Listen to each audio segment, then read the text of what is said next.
एक बार एक जज साहब अपने परिवार सहित एक बाजार से गुजर रहे थे।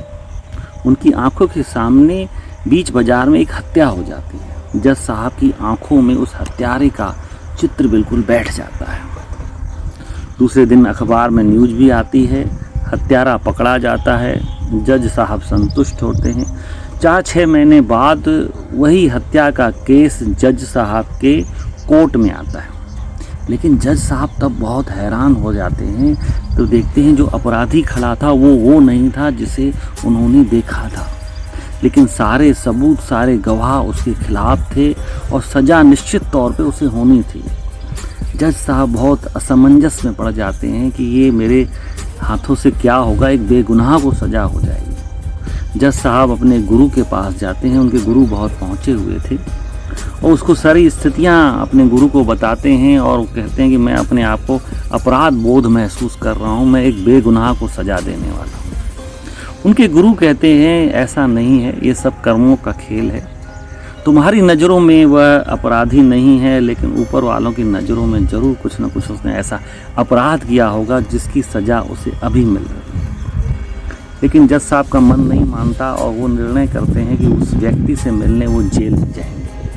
जेल में जब वो जाते हैं तो व्यक्ति उसके जज साहब के पैरों में आके गिर पड़ता है कि मैं बेगुनाह हूँ, मुझे ज़बरदस्ती से फंसाया जा रहा है, मैंने कोई हत्या नहीं की। जज साहब कहते हैं निश्चित तुमने हत्या नहीं की है, मुझे पता है, लेकिन मेरे गुरु कह रहे हैं ज़रूर तुम्हारे कुछ न कुछ कर्मों का खेल है।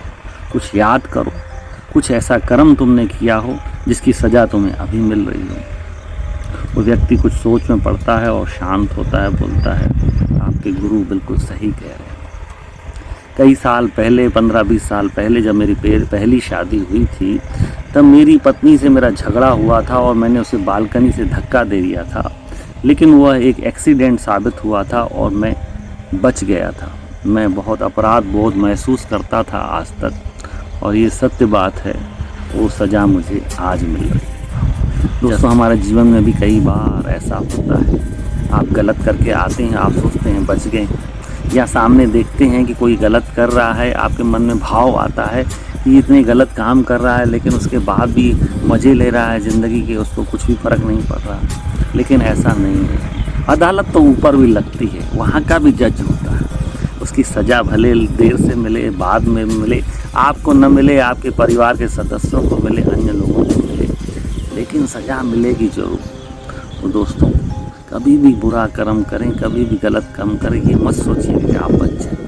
कभी न कभी किसी न किसी रूप में वो सज़ा लौट के आएगी। और इसके विपरीत आप जब कभी अच्छा करते हैं, किसी का भला करते हैं, आपको तुरंत कोई प्रतिफल नहीं मिलता, लेकिन सब्र कीजिए, धैर्य कीजिए।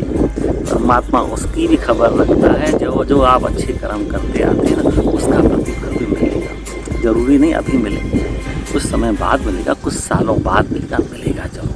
आप सिर्फ अपना अच्छे से अच्छा, बेहतर से बेहतर किए जाएं।